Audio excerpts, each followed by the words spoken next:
Hi everyone. Welcome back to Aruna memories. ఈరోజు squid curry ఎలా prepare చేయాలో చూద్దాము. ఇది హెల్త్‌కి చాలా మంచిదండి. దీనిలో ముల్లులు ఉండవు కాబట్టి ఎవరన్నా ఈజీగా తినేయొచ్చు. అలానే చేసుకోవటం కూడా చాలా ఈజీగా ఉంటుంది. వీటినిలా నీట్‌గా క్లీన్ చేసి పెట్టుకోవాలండి.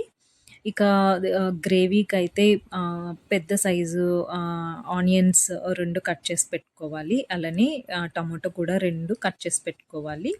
చిల్లీ 5 కట్ చేసి పెట్టుకోవాలి. ఇక వీటినొచ్చేసి ఒక పాన్‌లో ఆయిల్ వేసుకొని, ఈ స్క్విడ్‌నయితే మనం ఫ్రై చేసుకోవాలి. దానిలో వాటరొస్తది. ఆ వాటరంతా అబ్జర్వ్ అయ్యేంత వరకు కూడాను ఫస్ట్ మనం నీట్‌గా ఫ్రై చేసుకోవాలండి. ఇలా కొంచెం సాల్ట్ వేసుకుంటే త్వరగా ఫ్రై అయిపోతుంది.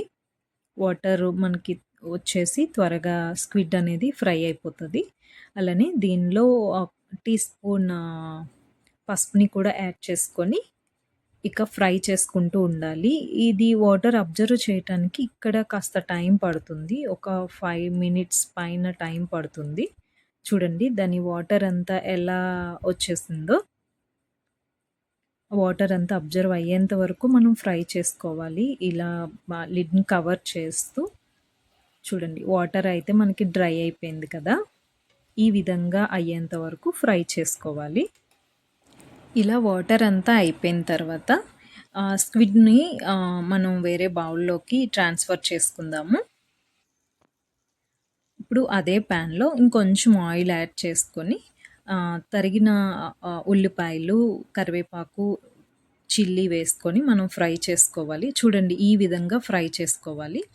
ఇలా ఫ్రై అయిన తర్వాత అల్లం వెల్లుల్లి పేస్ట్ ఒక స్పూన్ దీనిలో యాడ్ చేసుకొని దాన్ని కూడా బాగా ఫ్రై చేసుకోవాలి.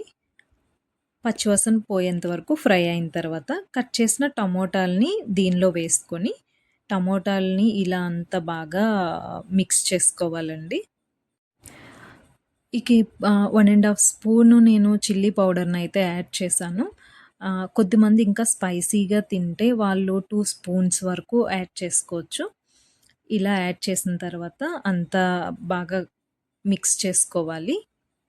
టమోటా అనేది కంప్లీట్‌గా మగ్గేంత వరకు దీన్ని కుక్ చేసుకోవాలండి. ఇలా లిడ్‌ని కవర్ చేసుకుంటూ ఈ పేస్ట్‌నయితే మనం తయారు చేసుకోవాలి. చూడండి టమోటా అనేది మంచిగా మనకి కుక్ అయిపోయింది కదా!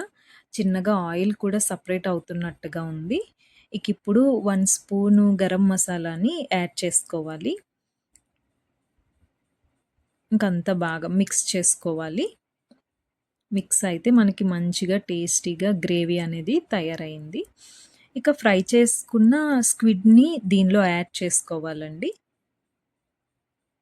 గ్రేవీ, స్క్విడ్ అంతా బాగా మిక్స్ చేసుకోవాలి.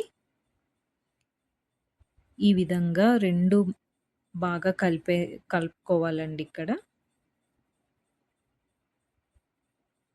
ఇలా చూపిస్తున్నట్టుగా అంత మంచిగా మిక్స్ చేసుకోవాలి. దీనిలో మనం వాటర్ యాడ్ చేయట్లేదండి.